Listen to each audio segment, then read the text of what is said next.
So what are these soft skills, these interpersonal, these behavioral skills that employers are looking for in today's workforce? And how do you go about learning these skills? So stay tuned if you're interested in learning more about what employers are looking for from a soft skills perspective, as well as, what can you do to either fine-tune or develop those skills? Hey, welcome friends. David here with AmazingCX. On our channel, we inspire you to consistently deliver an amazing client experience.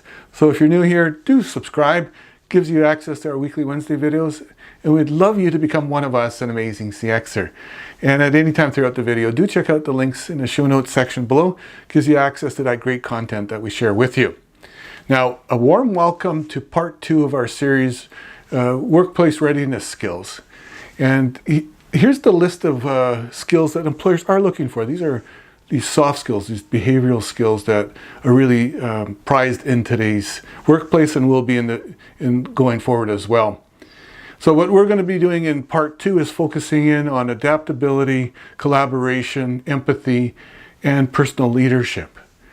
And before we go into those 4, why don't you just take a minute and use the comment section below and let us know the 1 or 2 skills that you want to focus in on as you take a look at this list. So thank you for that, and now let's just dive into the 4 skills that are part of part 2. And if we took a look at adaptability, in summary, from a definition perspective, it's all about being able to learn, unlearn, and relearn in a moment's notice. And so how do you do that?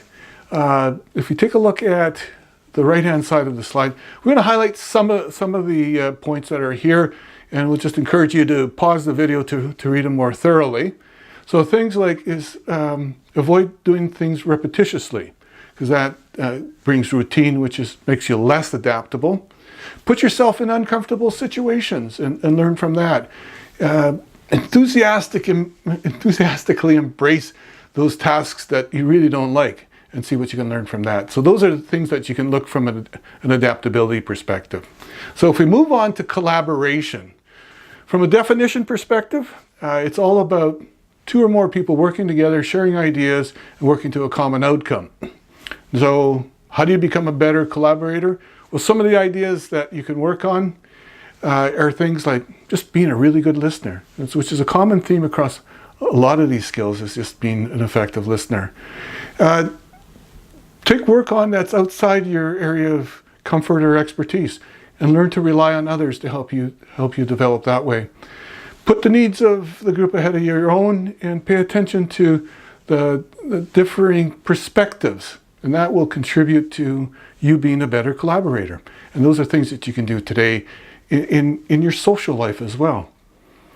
So if we move on to empathy, empathy is all about, from a definition, is putting yourself in somebody else's shoes and understanding the world from their perspective, their feelings, and their interpretations of life.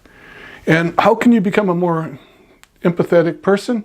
Well, here's some of the activities that you might consider. If you like taking selfies, why not turn that camera around and be curious about the world beyond you? That will help you develop a better understanding of people around. Regularly ask people about their perspectives, their feelings about particular subjects, and then use that as silently comparing it to your own perspective. So again, you're developing appreciation for another person's perspective, and you're learn to identify your own feelings as well, as another example. And then lastly, if we look at personal leadership from a definition perspective, that's all about aligning your thoughts, your feelings, and your actions to the outcomes that you're looking for. And how do you become a good personal leader, and how do you develop yourself that way? A really key one is do what you say you're going to do, and do that consistently. Develop a network that can help reinforce your perspectives, your choices, so that you can stay on the track that's really true to what you want to do. And there's a few more ideas on this list as well that I just encourage you to, again, pause the video and take a look at. Treat this as a starting point for your own development. There's many more ideas. The idea is you do need to get going. So that's what we're trying to reinforce with this as well. Thank you so much for watching. Do give us a thumbs up if you found the content interesting, or you learned something from it.